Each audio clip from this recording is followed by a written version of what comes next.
Elena Romano woke at 5 in the morning to the sound of sirens 3 blocks away. She didn't flinch. Sirens were the city's lullaby, the soundtrack to survival in a place where power meant violence and violence meant opportunity for men like Marco Vitali. Quick pause. Comment where you're watching from, and if you're enjoying this story, please like and subscribe. I've got a lot more coming. She dragged herself from the second-hand mattress that sagged in the middle, her body protesting every movement. 3 years of scrubbing marble floors on her knees had left permanent aches in her spine. She pulled on the same uniform she wore every day, red dress, white apron, both faded from washing, both carrying stains that wouldn't come out no matter how hard she tried. Some stains were her own failure. Others were his. The apartment was barely large enough for a person to exist in. A kitchenette with a hot plate that only worked half the time. A bathroom where the pipes groaned and the mirror had a crack running through it like a scar. Bills stacked on the counter, rent, utilities, the phone she needed to stay reachable for work. She'd paid them all, but just barely. There was never anything left over. That was intentional. Elena made instant coffee because real coffee was a luxury she'd given up years ago. She drank it black, staring at the photograph she kept on the windowsill.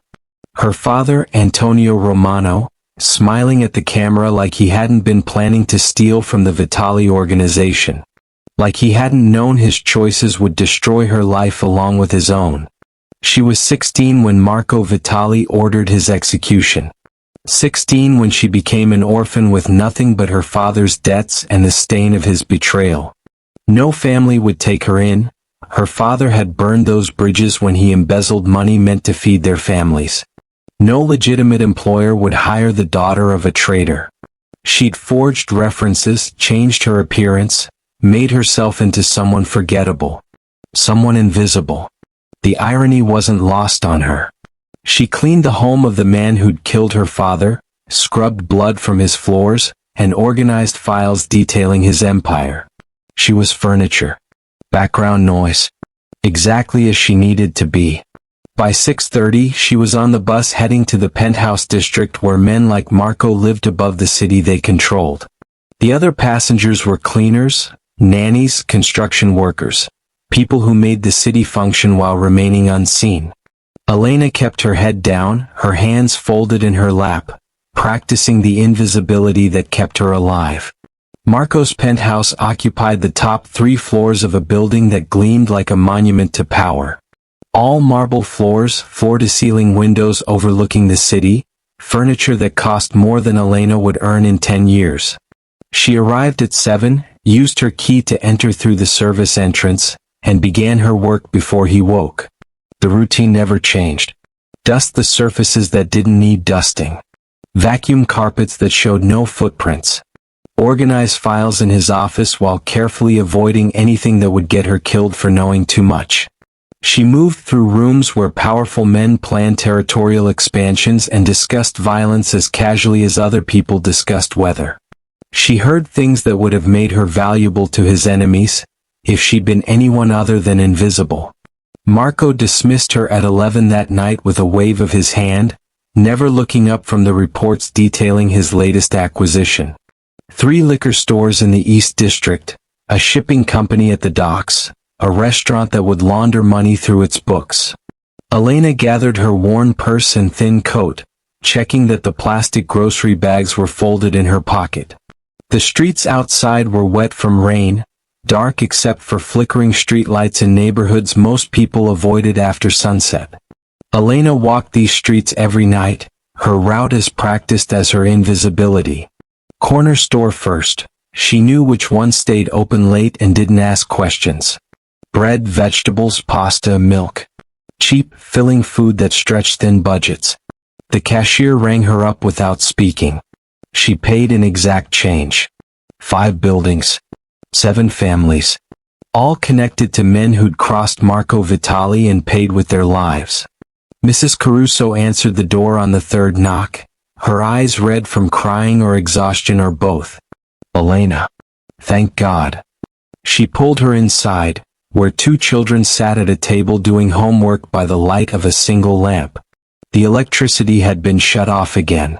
Elena unpacked the groceries, stacking them on shelves that were too empty. The children hugged her, and she helped them with math problems while Mrs. Caruso made tea from the hot water she boiled on a camping stove. They didn't talk about Mr. Caruso, executed 3 years ago for stealing from the organization to feed his family. They didn't talk about Marco. They just existed in this small pocket of mercy Elena had carved out with her meager wages and endless exhaustion. "You don't have to keep doing this," Mrs. Caruso whispered as Elena prepared to leave. "Yes, I do," Elena replied. "For more stops. For more families." A widow whose husband had betrayed Marco's trust. Children growing up without fathers. People whose lives had become collateral damage in a war they never chose to fight. By 2 in the morning, Elena's grocery bags were empty, and her feet were screaming. She walked back toward the bus stop, her uniform clinging to her frame from the rain, her shoulders hunched against the cold. She didn't notice the figure standing in the shadows across the street, hands pressed to his head, his tailored suit soaked through from hours of standing in the rain. She didn't see Marco Vitali watching her with an expression of complete incomprehension, his worldview shattering with every step she took. She'd been invisible for so long. Tonight someone had finally seen her. And everything was about to change. Marco Vitali had built an empire on 2 principles: paranoia and precision. He knew the routines of everyone in his orbit, which lieutenant favored his left hand when lying, which accountant took an extra 30 seconds in the bathroom before delivering bad news, which driver always checked his mirrors twice before turning left. Details were survival. Patterns were prophecies. For 3 years, his maid had been predictable. She arrived at 7, left at 11, never spoke unless spoken to, never made mistakes, never asked for anything. Perfect. Too perfect. And in Marco's world, perfection was just another word for a hidden agenda. It started small. Elena stayed 10 minutes late to reorganize files in his office. Her fingers linger on documents about territorial disputes, financial transfers, offshore accounts. She thought she was being subtle, but Marco saw everything. Then there was the way she tensed when he entered rooms unexpectedly, the nervous energy that hadn't been there 6 months ago. Marco pulled her employment file. Elena Moretti, age 24, previously employed by 3 families in the district, all with glowing references. He made calls. The references checked out on the surface, but something felt rehearsed about the responses. Too smooth. Too careful. When he pushed harder, asking for specific details about her work history, the story started to crack. One family claimed she'd worked there for 18 months. Another said 2 years. The dates overlapped. Forged references. False identity.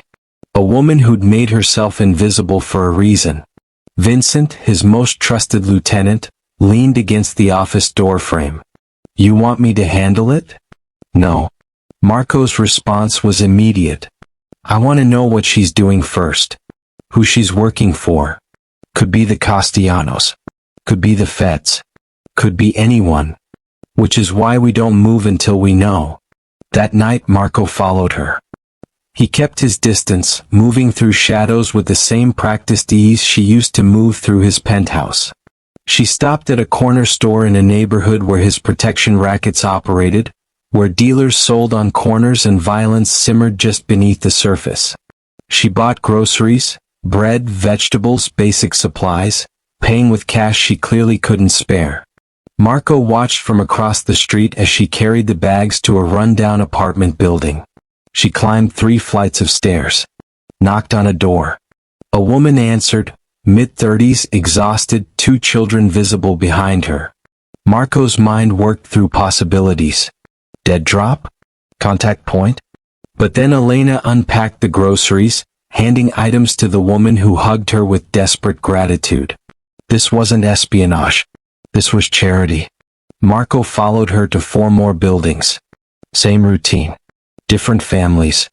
She spent hours moving through dangerous streets, carrying groceries she'd bought with money she could barely afford, helping people who lived in the margins of the empire he'd built.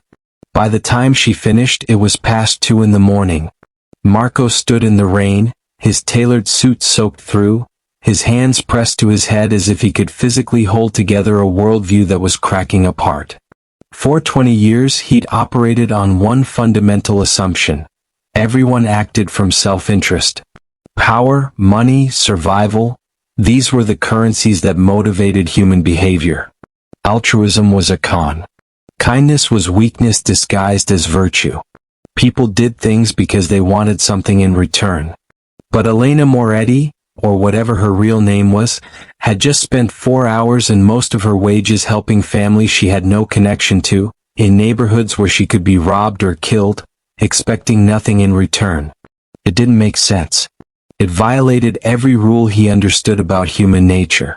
Either she was running the longest con he'd ever seen, or he'd been fundamentally wrong about how the world worked. Marco watched as she walked back toward the bus stop, her shoulders hunched against the cold, her uniform clinging to her frame. She looked exhausted, defeated, like someone carrying a weight that would eventually crush her. And for the first time in 2 decades, Marco Vitali didn't know what to do. He could confront her, interrogate her, find out what she was really doing and who she was working for. He could fire her, eliminate her, make her disappear like he'd made so many others disappear. Or he could ask her why.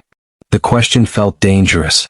It implied there might be an answer he couldn't predict, a motivation he couldn't control. But standing in the rain, watching his maid carry Mercy through the streets of his empire, Marco realized he needed to know. Even if the answer destroyed everything he'd built his life on. Her heart stopped completely, a physical sensation of life pausing, breath catching, time fracturing into before and after. Marco Vitali stood across the street in the rain, his expensive suit ruined, his hands pressed to his head, staring at her like she'd just rewritten reality. She'd been caught. 3 years of careful invisibility destroyed in one night. Her instincts screamed at her to run, but her exhausted body knew the truth. There was nowhere to run that Marco Vitali couldn't reach. So Elena did the only thing left. She crossed the street, her worn shoes splashing through puddles, her grocery bags empty and limp in her hands, and stopped directly in front of the man who'd killed her father. "If you're here to stop me," she said quietly, her voice steady despite the terror flooding her veins, "just do it. I'm tired of running." Marco's expression shifted through confusion, suspicion, and something that looked dangerously like curiosity. When he finally spoke, his voice was rougher than she'd ever heard it. "Why?" The question caught her off guard. She'd expected threats, accusations, violence. Not this. Not genuine bewilderment from a man who supposedly understood everything about human nature. Why what? Elena's exhaustion made her reckless. Why help them? Why risk getting caught? Why care about people in a world that doesn't care about anyone? All of it. Marco stepped closer, and Elena forced herself not to flinch. "These families, their husbands, their fathers, I killed them for legitimate reasons. They stole from the organization. They betrayed trust. They threatened innocent people. You know this. So why are you helping them?" Elena looked at him for a long moment, rain streaming down her face, weighing how much truth she could afford. Then she realized, what did it matter anymore? He'd caught her. Whatever consequences were coming, honesty wouldn't make them worse. "My father was Antonio Romano," she said, watching Marco's eyes widen with recognition. "You executed him 8 years ago for embezzlement. He stole from families who trusted him, left them destitute, and you held him accountable. I was 16, orphaned, left with nothing but his debts and the stain of his betrayal." Marco's face had gone very still. "Elena Moretti isn't your real name." "No. I forged references. Changed my appearance. I made myself forgettable. I needed work, and no one would hire Antonio Romano's daughter." She gestured to the buildings behind her. "These families, their children didn't steal anything. Their wives didn't betray anyone. But they're paying the price anyway. just like I did. The collateral damage is still damaged, Mr. Vitali. Someone has to remember them. Someone has to care. You're atoning for your father's sins. It wasn't a question. I'm trying to fix what he broke. What you both broke in different ways. Elena's voice cracked despite her best efforts. I've been doing this for 3 years. Since I started working for you. Every night, every paycheck. I thought if I could help enough people, maybe I could balance the scales somehow. Maybe I could earn the right to exist. The lighting is dramatic, with streetlight creating harsh shadows, emphasizing the emotional intensity of the moment. Marco was silent for so long that Elena started to wonder if he'd heard her. Then he asked the question she'd been dreading. How long have you known who I am? That I killed your father? Since before I applied for the job. I researched you. Learned your routines. Made myself into exactly what you needed. Invisible, efficient, forgettable. I've been cleaning blood from your floors for 3 years, Mr. Vitali. If this was revenge, I've done a terrible job of it. Something shifted in Marco's expression, the suspicion giving way to something more complicated. You've been living in my house, listening to my business, accessing my files. You could have sold information to my enemies 1,000 times. Why didn't you? Because that would make me like him. Elena's voice was barely audible over the rain. My father made choices that hurt innocent people. I refuse to become that. Even if it means scrubbing your floors and living in poverty and carrying groceries through dangerous streets until I collapse. At least when I die, I'll know I tried to be better than what he was. Marco looked at her like he was seeing her for the first time, not the invisible maid who cleaned his penthouse, but a person carrying an impossible weight. These families you're helping. Do they know who you are? No. And they can't know. If they found out I'm Romano's daughter, that I'm partly responsible for their suffering, they'd never accept help from me. So I stay invisible. It's what I'm good at. You're not invisible to me anymore. I know. Elena's shoulders sagged. So what happens now? Do you fire me? Kill me? Turn me over to the families who want revenge for my father's crimes? I'm ready. I've been ready for 8 years. Marco's answer shocked her more than anything else that night. Go home, Elena. We'll talk tomorrow. What? You're exhausted. You're soaked. And I need to think. He turned to leave, then paused. For what it's worth, your father deserved what happened to him. But you didn't deserve what came after. Those are 2 separate truths. He walked away into the rain, leaving Elena standing alone on the empty street, shaking from cold and adrenaline and the impossible weight of being seen after 3 years of invisibility. She didn't know it yet, but everything had just changed. The man who'd killed her father had just acknowledged her humanity. And in Marco's world, that was more dangerous than any betrayal. Elena returned to work the next day expecting to be fired, arrested, or worse. She'd barely slept, running through scenarios in her mind, each one ending with her death or disappearance. When she used her key to enter Marco's penthouse at 7 in the morning, her hands were shaking. Marco was already awake, sitting at his desk with coffee and financial reports spread before him. He looked up when she entered, and their eyes met for a fraction of a second before Elena looked away, reverting to the invisibility that had kept her alive for 3 years.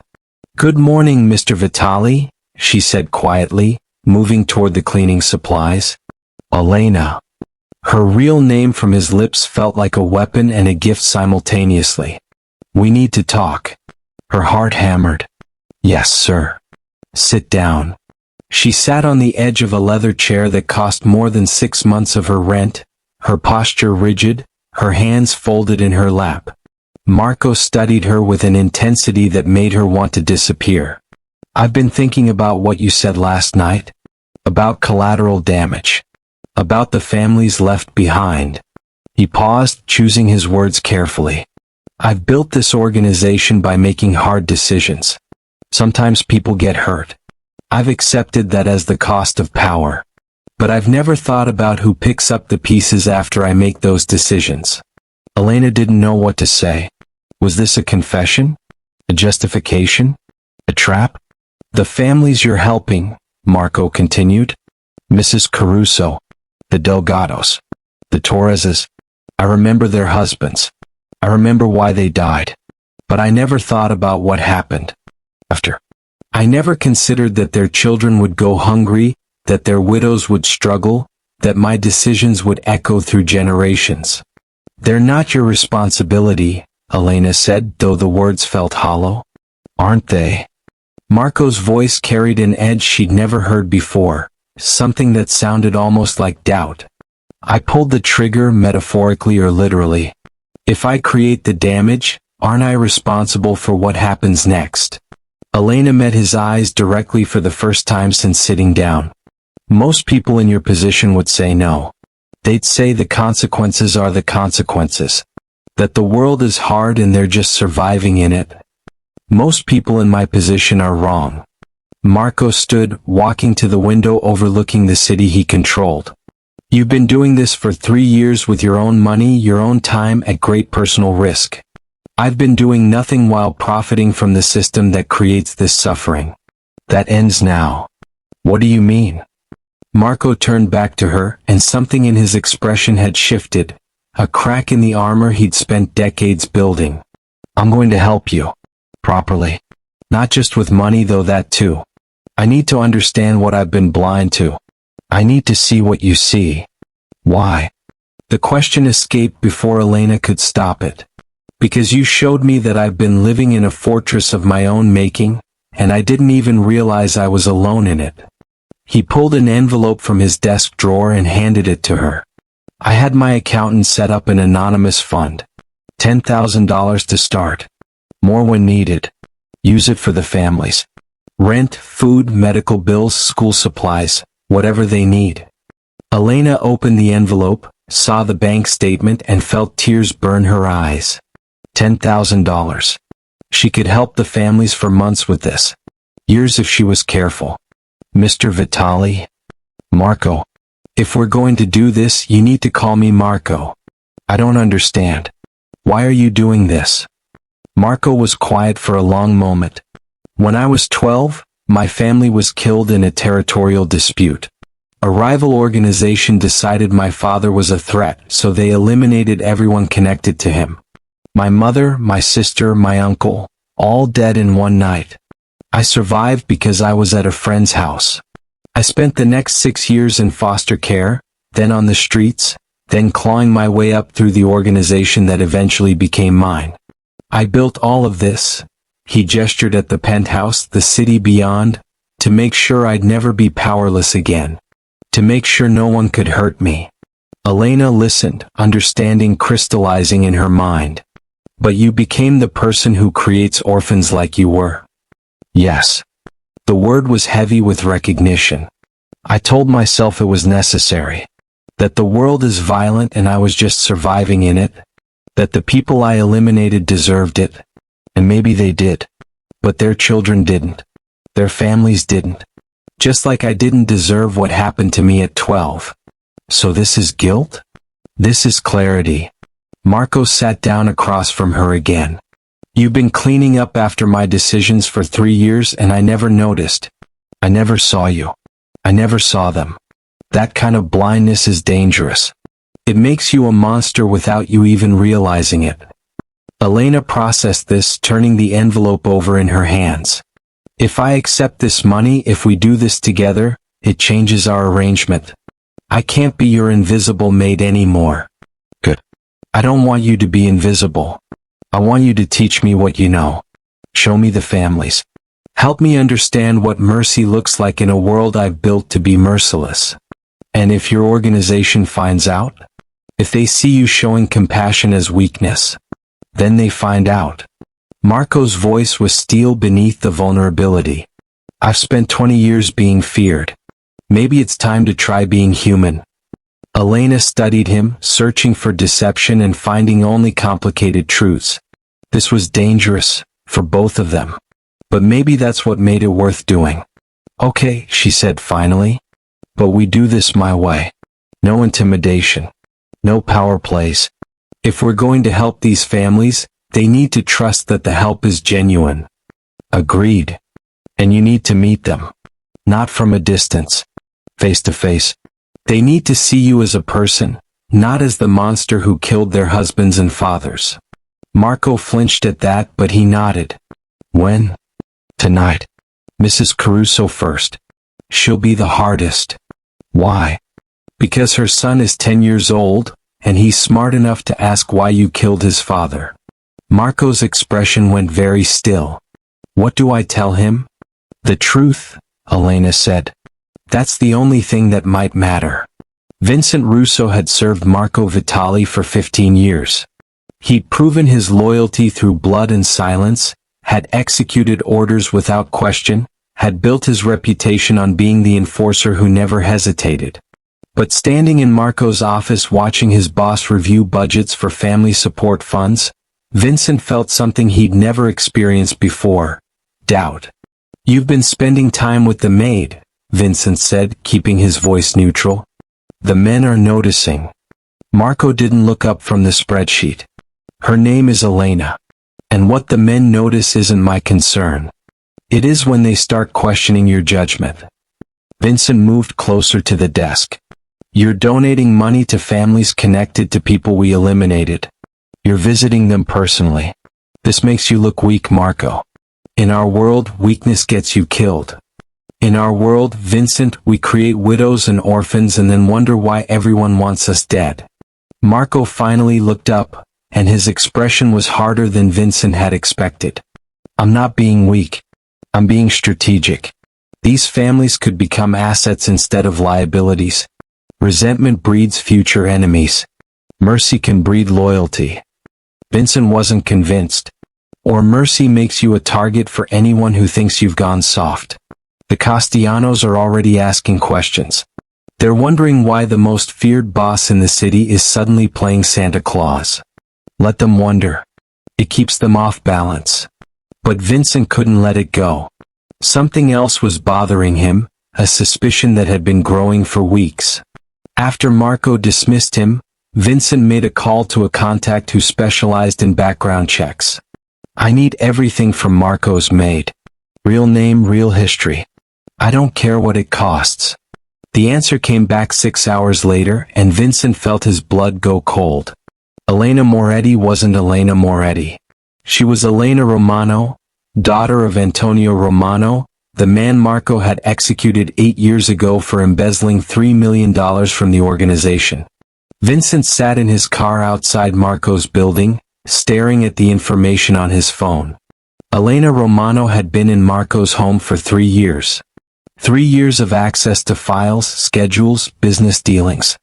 3 years of opportunity to plant bugs, steal information, set up the perfect revenge. And Marco had no idea who she really was. Or did he? Vincent made a decision. He called Marco directly. We need to meet. No. It's about the maid. 30 minutes later, they sat in Marco's office again. Vincent laid out everything he'd discovered. The forged references, the false identity, the connection to Antonio Romano. He watched Marco's face carefully, looking for surprise, anger, betrayal. Marco's response was calm. Too calm. I know. You know? Vincent's carefully controlled temper flared. You've known she's Romano's daughter, and you kept her in your house? Are you insane? She told me herself. After I discovered her helping the families. Marco leaned back in his chair. She's not here for revenge, Vincent. She's here because she had nowhere else to go. Because her father's crimes destroyed her life, and she spent 3 years trying to atone for sins that weren't hers. His desk, hands steepled, his face showing steady determination despite the confrontation. Documents are scattered between them. Vincent felt his world tilting. You're telling me the daughter of a traitor has been living under your roof and you think this is fine? That she's just a good person trying to help? Marco, listen to yourself. This is exactly how people get close enough to kill you. Elena's had 3 years to kill me. She hasn't. Maybe she's waiting for the right moment. Maybe she's gathering information for someone else. Maybe, Vincent stopped, seeing something in Marco's expression that made his stomach sink. You care about her. Marco's silence was answer enough. This is insane, Vincent said quietly. She's the daughter of a man you executed. There's no world where this ends well. I executed her father because he deserved it. He stole from families, left them destitute, betrayed the trust of everyone in the organization. I don't regret that decision. Marco's voice was steady. But Elena was 16 when that happened. She lost everything because of choices she didn't make. I'm responsible for that. So yes, I'm helping her now. And if you can't accept that, you know where the door is. Vincent stared at his boss, the man he'd followed for 15 years, and saw someone he didn't recognize. The organization won't accept this. When they find out who she really is, then they find out. And they'll deal with it or they'll deal with me. Vincent left the office knowing everything had changed.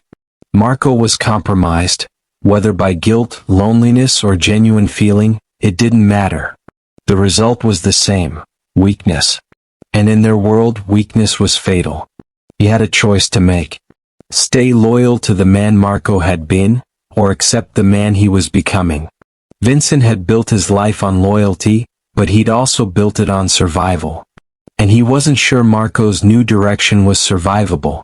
Later that night, Vincent sat in his own office and made another call, this time to a number he'd hoped he'd never have to use. I need to set up a meeting. Neutral ground. It's about Marco Vitali. The voice on the other end was cautious. What about him? He's compromised. And if we don't do something, we're all going down with him. Vincent hung up and stared at his phone, feeling like he'd just betrayed everything he'd built his life on. But loyalty to a sinking ship was just another form of suicide. And Vincent Russo had survived this long by knowing when to jump. Meanwhile, across the city, Elena Romano sat in Mrs. Caruso's apartment with Marco beside her. The widow's son, 10-year-old Tommy, looked at Marco with eyes too old for his age and asked the question everyone had been avoiding, "Did you kill my dad?" Marco didn't lie. Yes. Why? Because he was stealing from the organization. He took money that was supposed to go to other families and people got hurt because of it. Tommy processed this. Was he a bad person? Marco glanced at Elena, then back at the boy. He made bad choices. Sometimes good people do that. But yes, he hurt others and I held him accountable for it. I'm sorry you lost your father. That's not something you deserved. The boy was quiet for a long moment.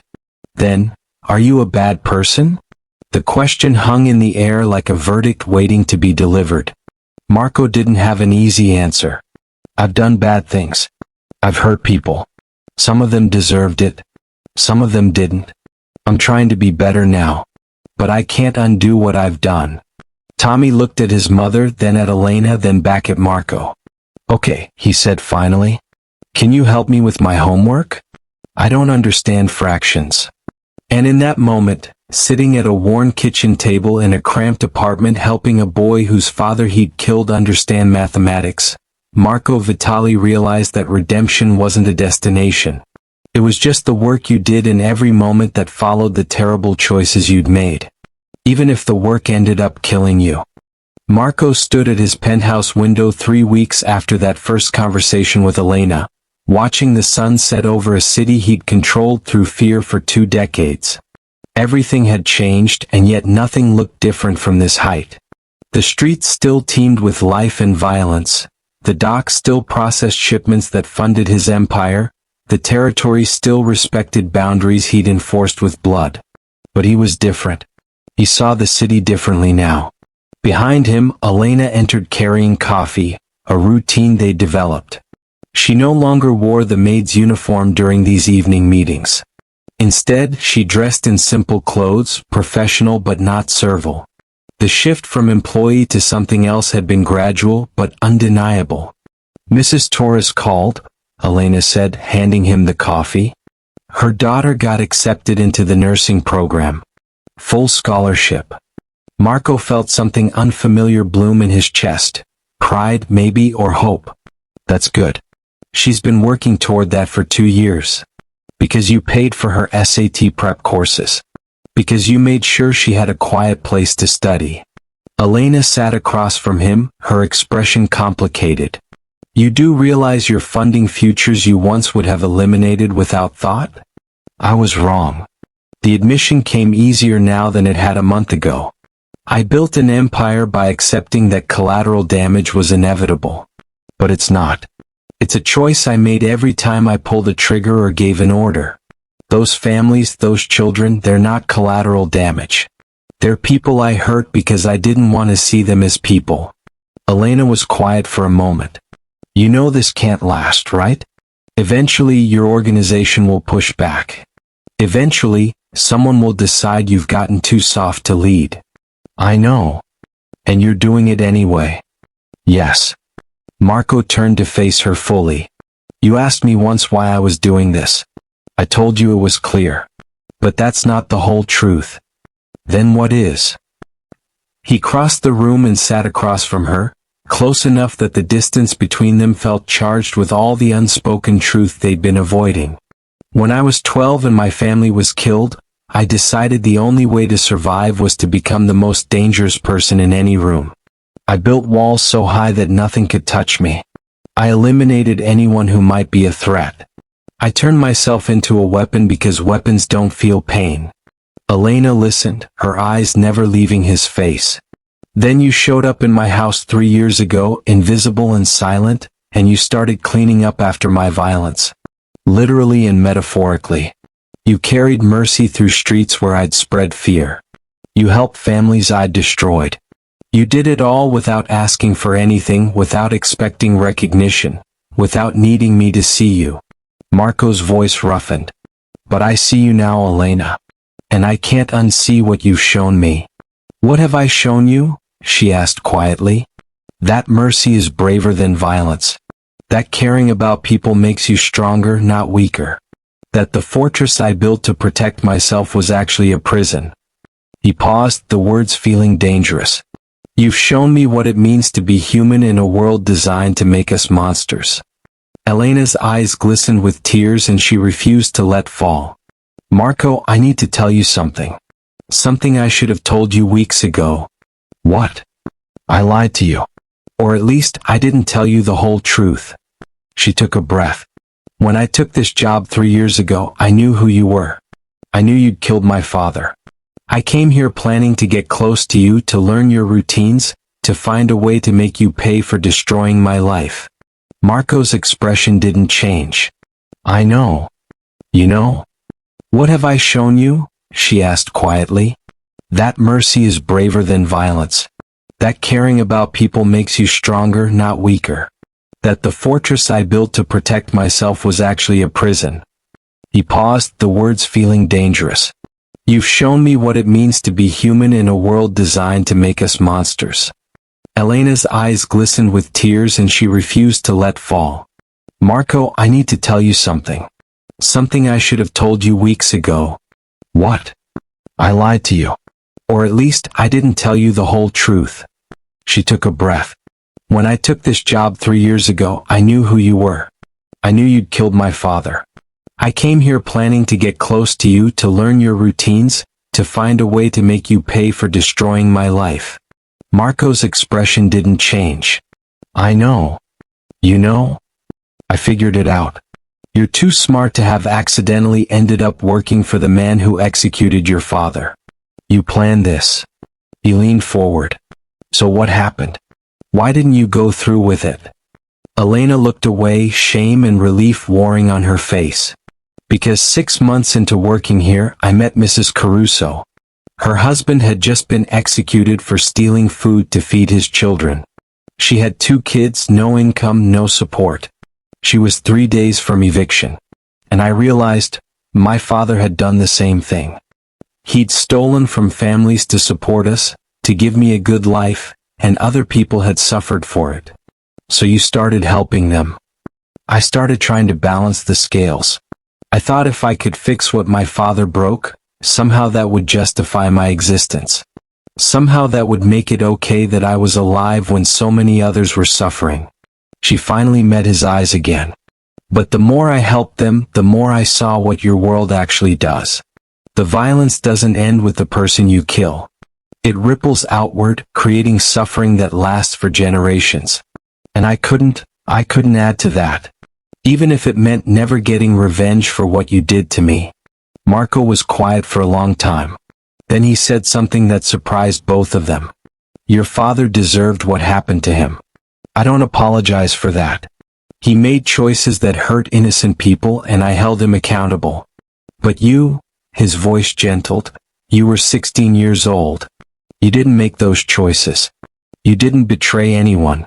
And you've spent 8 years punishing yourself for sins that weren't yours. The video arrived at 3 a.m., sent to Marco's private phone from an unknown number. He was awake. He'd barely slept since Vincent's barely concealed hostility had shifted into something worse, silence. In Marco's world, silence from your most trusted lieutenant meant preparation. He opened the video. The image quality was grainy but clear enough. Mrs. Caruso sat bound to a chair, her face bruised, her eyes wide with terror. Behind her stood 2 of her children, also restrained, crying silently. The camera panned to show 2 more families Elena had been helping. The Delgados, the Torreses, all in the same warehouse, all terrified. A voice spoke from off-camera, distorted but identifiable to anyone who knew the city's power structure. Paolo Castellano, heir to the family that had been trying to push Marco out for years. Mr. Vitali. We know about your little charity project. We know about the girl. We know who she really is. The camera moved to show Elena, bound and gagged in the corner, her uniform torn, blood trickling from a cut above her eye. She was conscious but defeated, her exhaustion finally complete. Paolo's voice continued, you have 24 hours to deliver something for us. Elena will break into your office, she still has access, doesn't she? And copy every financial file you have. Offshore accounts, transaction records, names of every politician and businessman you've bought. Everything. If she doesn't deliver, we start killing them. 1 every hour. The children first so she can watch what her failure costs. The video ended with Paolo's face finally visible, smiling. Oh, and Marco? We know Vincent set this up. He's with us now. You've gotten soft and your own men know it. Time to choose, your empire or your conscience. Marco sat in darkness, the phone dead in his hand, feeling the walls of the fortress he'd built finally closing in. He could save the families or save himself, but not both. If Elena stole those files, the Castellanos would have everything they needed to dismantle his organization, bribe his contacts, and turn on his allies. They'd systematically destroy everything he'd built and trigger a power vacuum that would drown the city in blood. If she refused, innocent people, including the woman who'd shown him what mercy looked like, would die because he dared to be human. The choice should have been obvious. In the world he'd built, you always chose power over people. Survival over sentiment. The empire over the individual. That's how you stayed on top. That's how you survived. Marco made a call. 6 hours later, Marco stood in the warehouse district where the exchange would happen. He'd come alone. No backup, no weapons, just himself and a choice he'd made in the darkest hours before dawn. Vincent had been right. He'd changed. The man he'd been 5 years ago would have let them all die and waged war to recover his dignity. But that man was dead, killed by a maid in a stained uniform carrying groceries through dangerous streets. The warehouse door opened. Paolo Castellano stepped out with 4 armed men, all smiling with the confidence of people who'd already won. Marco Vitali. I expected you to send someone else. Didn't think you'd have the spine to show up personally. Where are they? Inside. Say. For now. Paolo gestured to the building. Your girl's been very cooperative. Hasn't said a word, hasn't fought back. Just sits there like she's waiting to die. Very disappointing, actually. I thought Romano's daughter would have more fights with her. Marco forced himself to stay calm. I'm here to make a deal. You're in no position to make deals. I'm in every position. Marco pulled a flash drive from his pocket. This contains everything you asked for. Financial records, offshore accounts, political contacts. Everything you need to take over my operations and control the city." Paolo's eyes lit with greed. "Elena delivered after all?" "No. I did. But there's a condition." Marco's voice was steel. "You let them all go.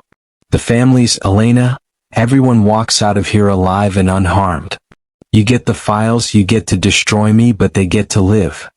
Paolo laughed. "You're willing to give up everything you've built for a maid and some strangers?" "Yes." The laughter died. Paolo studied Marco with new interest, trying to understand this man who just sacrificed an empire. Why? Because they're more important than power. Because protecting them matters more than protecting myself. Because, Marco's voice roughened, for 20 years I've been surviving and I'm tired of it. I want to live. Even if it's only for one more day. Paolo took the flash drive, examined it, then gestured to his men. "Bring them out." The warehouse doors opened wider. Mrs. Caruso stumbled out first, then her children, then the other families, all exhausted, terrified, but alive. Finally, 2 men carried Elena out. She was conscious but barely, her legs unable to support her weight. When she saw Marco, her eyes widened with understanding and devastation. "Marco, no," she tried to say through the gag, but the words were muffled. The families were loaded into vans. Elena was thrown roughly at Marco's feet. He caught her before she hit the ground, his arms wrapping around her protectively as he pulled the gag away. "What did you do?" she gasped. "What you would have done," he said quietly. "I chose them." Paolo's men raised their weapons, pointed at Marco and Elena. Paolo smiled. "You know, I think I'll kill you both anyway. It's just good business." But before he could give the order, the warehouse exploded. Not literally, no fire, no actual explosion. But the sound of sirens filled the air, and within seconds the building was surrounded by federal agents, local police and SWAT teams. Helicopters overhead, vehicles blocking every exit. Paolo's face went white. "What did you do?" Marco smiled grimly. "I didn't give you my real files. I gave you copies with embedded tracking code that triggered the moment you accessed them. Every transaction I've ever made with dirty politicians, every bribe, every payoff, it's all going to federal prosecutors right now. Along with evidence of your kidnapping operation, your illegal weapons trade, your connections to 3 different terrorist organizations. You're destroying yourself too." "I know." Marco held Elena closer. "But I'm taking you down with me. And he nodded toward the families being guarded by FBI agents. "They're going to be protected. Witness protection, new identities, clean starts. It's all arranged." Paolo lunged forward, but federal agents were already moving in. Within minutes, both Paolo and Marco were in handcuffs. Vincent too, he'd been caught trying to flee the scene. An FBI agent approached Elena. "Ms. Romano? We need to get you medical attention." Elena looked at Marco, handcuffed and surrounded by agents, and saw him smile, genuinely smile, for the first time since she'd known him. "You planned this? All of it?" "I called the FBI 6 hours ago. Made a deal. Full cooperation, testimony against everyone in the organization including myself, in exchange for immunity for you and protection for the families. I'm going to prison, Elena. Probably for the rest of my life. But you're free. They're free. It's over." Tears streamed down her face. "You stupid, selfless idiot. I learned from the best." He was being led away now, but he called back, "Elena. The foundation, everything's set up in your name. You'll have resources to help hundreds of families now. Not just the ones I hurt. All of them." Marco. But he was gone, loaded into a federal vehicle that would take him to processing, then to trial, then to a cell where he'd spend years paying for the empire he'd built and destroyed in the span of months. Elena collapsed as the adrenaline finally faded, and FBI agents caught her. The last thing she saw before losing consciousness was Mrs. Caruso holding her children, safe and alive because the monster had chosen to be human, even if it cost him everything. 3 years later, Elena Romano stood in front of a community center in what used to be the most dangerous neighborhood in the city. The building was new, bright paint, clean windows, structural integrity that spoke of care and investment. The sign above the door read, "Second Chances Community Foundation." She'd aged in those 3 years, but not in the way exhaustion ages you. She looked stronger now, more grounded. Her hair was longer, professional. She wore business clothes instead of a maid's uniform, though she kept that uniform in her office as a reminder of where she'd started. Inside, the center buzzed with activity. After-school programs for kids who needed safe places to study. Job training for adults trying to rebuild their lives. Counseling services for families affected by violence. Medical clinics, legal aid, food banks. Everything Elena had once provided alone through sheer willpower and grocery bags, now institutionalized and sustainable. Mrs. Caruso worked as the center's family services coordinator. Her children were thriving. Tommy had just been accepted to a magnet high school, and his sister was learning piano. The other families Elena had helped were volunteers, staff members, or simply regular visitors. They'd all been relocated through witness protection initially, but had chosen to return once the Castellano family's operations were dismantled and the neighborhood was safer. "Elena?" Mrs. Caruso approached with a clipboard. "We have 17 new families registered this week. The federal program for crime victims is referring more people to us." "That's good. Do we have enough funding?" "For 6 months, yes. After that, we'll need to apply for the next grant cycle." Mrs. Caruso paused. "Have you heard from him?" Elena didn't have to ask who him was. She heard from Marco Vitali every month through carefully monitored prison correspondence. Letters that were read by multiple authorities before reaching her, stripped of anything that might be considered coordination of criminal activity. "He writes," Elena said quietly. "He asks about the center, about the families. He's teaching other inmates to read in the prison education program. Says it's the least he can do." "Do you write back?" "Every time." Elena met Mrs. Caruso's eyes. "I know it's complicated. I know people think I shouldn't. But he gave up everything so we could be safe. So we could have this. I won't abandon him just because he's behind bars paying for his crimes." Mrs. Caruso nodded. "Tommy wants to visit him. He's been asking for months." Are you comfortable with that?" "I don't know," Mrs. Caruso admitted. "The man killed my husband. But he also saved my children's lives. Both things are true. Tommy needs to figure out for himself what that means." That evening, Elena sat in her small but comfortable apartment, much nicer than the one she'd lived in during her invisible years, and wrote her monthly letter to Marco. She told him about the center's expansion, about Tommy's acceptance to the magnet school, about the new job training program that was seeing a 70% placement rate. Then she wrote something she'd been working up the courage to say for 3 years. "I forgive you. Not because what you did to my father was right, and not because the violence you committed should be excused. I forgive you because you chose to be better when it would have been easier to stay a monster. You chose us, people you barely knew, people you had no obligation to protect, over the empire you'd spent 2 decades building. My father made terrible choices that hurt innocent people, and you held him accountable. That was justice even if it destroyed my childhood. But then you saw the cost of that justice, saw me carrying groceries to the families you'd broken, and you decided the cost was too high to keep paying. You decided mercy mattered more than power. I spent 8 years hating you for taking my father away. Now I spend my days running a foundation you created with money you earned through violence, helping people we both hurt in different ways. The irony isn't lost on me. But maybe that's what redemption looks like, taking the broken pieces of terrible choices and building something good from them." Can answer. About his father, about justice, about how good people make bad choices and bad people sometimes make good ones. About how the world is more complicated than we want it to be. I'll be there too if that's okay. Not as the daughter of a man you killed. Not as the maid you never noticed. Just as Elena. The person you taught to be visible again. She signed it, sealed it, addressed it to the federal prison where Marco would spend the next 15 to 20 years minimum.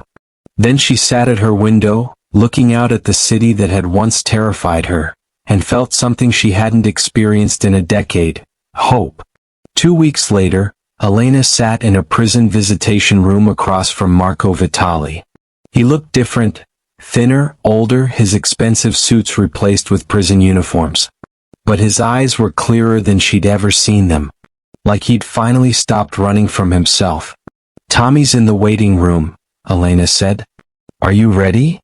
"No," Marco admitted.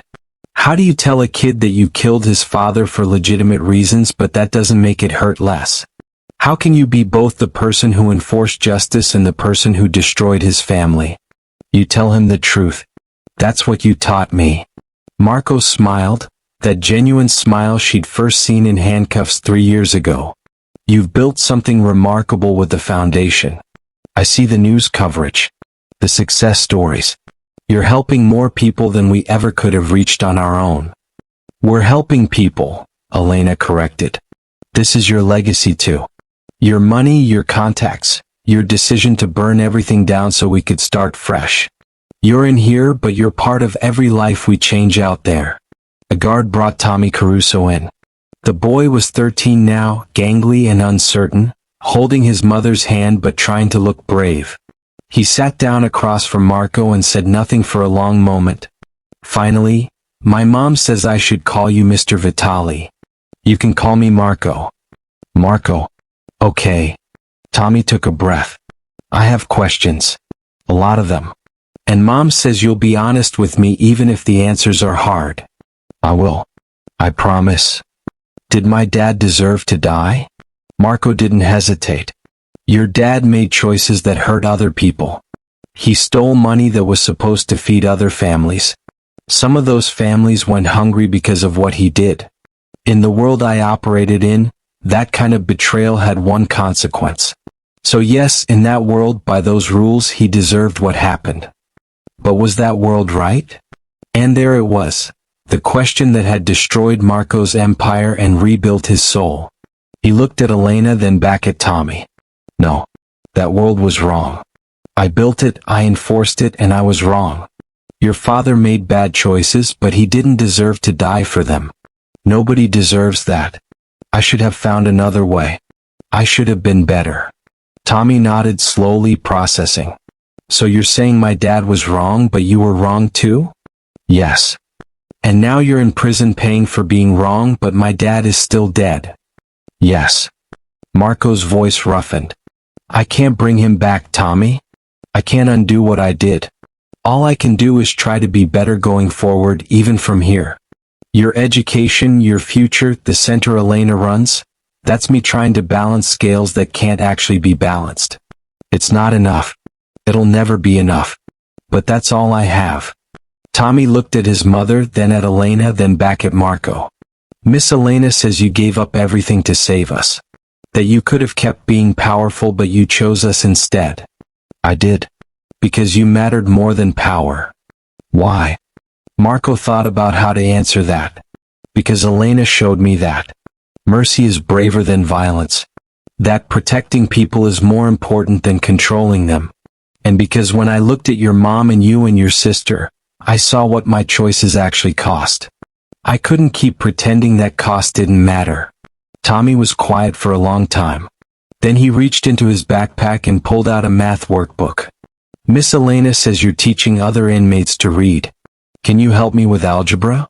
I don't understand quadratic equations." Marco felt something crack in his chest, not breaking but opening.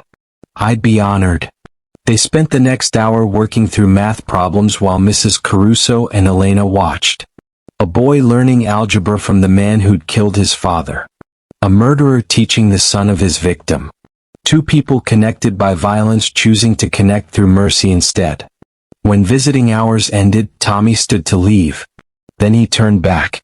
"Marco." "Yes." "I don't forgive you for killing my dad. I don't know if I ever will. But I'm glad you're trying to be better. And I'm glad Miss Elena has you to write to even here. It wasn't an absolution. It wasn't healing. But it was honest and it was a start. As Marco watched them leave, Elena, Mrs. Caruso, and Tommy walking out together toward lives that had been rebuilt from ruins, he felt something he hadn't experienced in 20 years. Peace. Not happiness, not redemption, not freedom. Just peace with the person he'd been and the person he was becoming. Even from behind bars, even paying for crimes that would keep him imprisoned for decades, he was finally living instead of just surviving. And in the end, that was the only mercy that really mattered. 6 years after the warehouse, Elena Romano walked through dark streets carrying grocery bags. The neighborhood had changed, safer now, cleaner, but still rough around the edges. Some things took generations to heal, not just years. She moved with confidence rather than fear, her shoulders straight instead of hunched, visible instead of invisible. But she still carried the bags. Some routines were too important to abandon.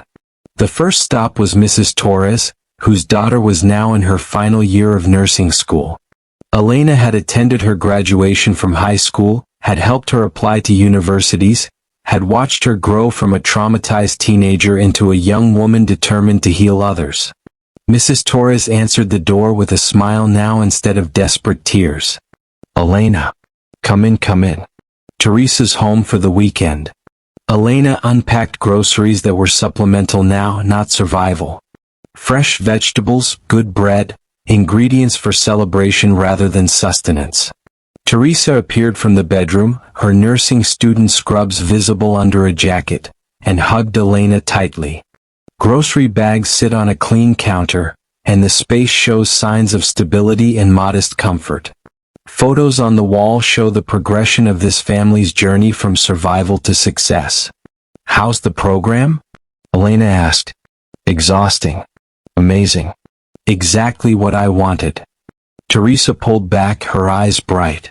I'm doing my clinical rotation at the prison medical unit next semester. I put in a special request. Elena knew immediately which prison. Teresa. I want to thank him, Teresa said simply. Not for what he did to us. For what he did after. For choosing differently. And I want him to see what his choice made possible.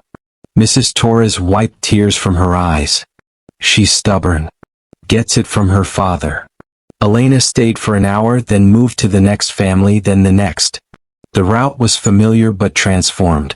These weren't emergency visits anymore. They were connections, relationships, and community. The Second Chances Foundation had offices and staff and professional programs, but Elena still did this part herself. Personally. Because this was where it all started, with groceries and mercy and the slow, exhausting work of caring when caring seemed pointless. At 11 p.m., she reached the last stop, the community center itself. The building was dark except for the lights in her office. She climbed the stairs, unlocked the door, and found Marco's latest letter waiting on her desk. The prison allowed monthly correspondence, monitored and delayed, but consistent. She opened it, recognizing his handwriting, neater now than it had been, shaped by years of teaching other inmates to write. Elena. The parole board met last week. They denied my petition as expected. 15 years served, 5 to 10 more likely before they'll consider it again. I'm not complaining. I earned every year of this sentence and then some. But I need to tell you something I've been avoiding for 6 years now.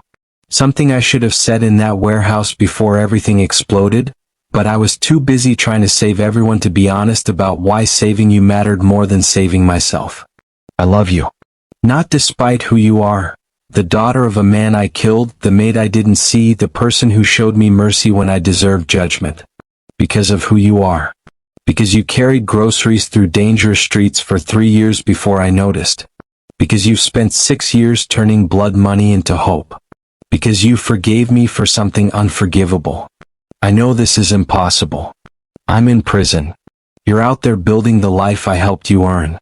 You're 28 years old with your whole future ahead of you, and I'm a 44-year-old murderer who'll be locked up until I'm 50-something at minimum. There's no world where this makes sense. I'm not asking for anything. I'm not expecting you to feel the same way or wait for me or promise me anything. I just needed you to know that whatever happens, wherever life takes you, you are the best thing I ever did. Not the foundation, not the testimony that brought down the Castellanos, not even the choice to save those families in the warehouse. Seeing you. Choosing to be seen by you. That's the thing that saved me. If you need to stop writing, I understand. If this makes things too complicated, I understand that too. But I couldn't let another year pass without being honest. You taught me that mercy is braver than violence. Well, this is me being brave. Marco. Elena read the letter 3 times, her hands shaking. She thought about the maid who'd been invisible for 3 years, carrying mercy and rage in equal measure. She thought about the Mafia boss who'd followed her through rain-soaked streets and learned to be human. She thought about the impossible bridge they'd built between violence and redemption, between guilt and grace. Then she pulled out a piece of paper and wrote back. Marco, I got your letter. The honest one finally. Thank you for being brave. Let me be brave too. I don't know if what I feel is love. I don't know if love is even the right word for what exists between us. A bond forged in blood and mercy, in destruction and creation, in the ruins of everything we both lost and the foundation we built from those ruins. But I know this. When I walk these streets at night carrying groceries, I think about you following me through the rain with your hands pressed to your head, your worldview shattering. When I meet with families at the center, I remember you sitting in Mrs. Caruso's cramped apartment helping Tommy with fractions. When I testify to the city council about funding for crime victims, I carry the knowledge that you gave me this voice by choosing to be voiceless yourself. You're woven into everything good I do. You're part of every life we save, every future we make possible, every moment of mercy in a world designed for cruelty. How can I not love the person who taught me to be visible? Who saw me when I'd spent years perfecting invisibility? But Marco, I need you to understand something. I don't love you despite your crimes or because of your redemption. I love you because you're both the monster who created widows and the man who funds their futures. Because you contain multitudes, violence and mercy, destruction and creation, unforgivable sin and genuine repentance. You're proof that people can change even when changing costs them everything. I'm not waiting for you. I'm living my life, building my future, becoming the person your sacrifice made possible. But I'm living it with you in my heart, in prison letters and monthly visits and the knowledge that somewhere behind bars, you're teaching inmates to read and serving your time and being human in a system designed to destroy humanity. When you get out, and you will eventually, even if it takes 20 years, I'll still be here. Maybe I'll be 48 and you'll be 64. Maybe we'll be too old and too changed to recognize. Like and subscribe if you enjoy watching this story. See you on the next one.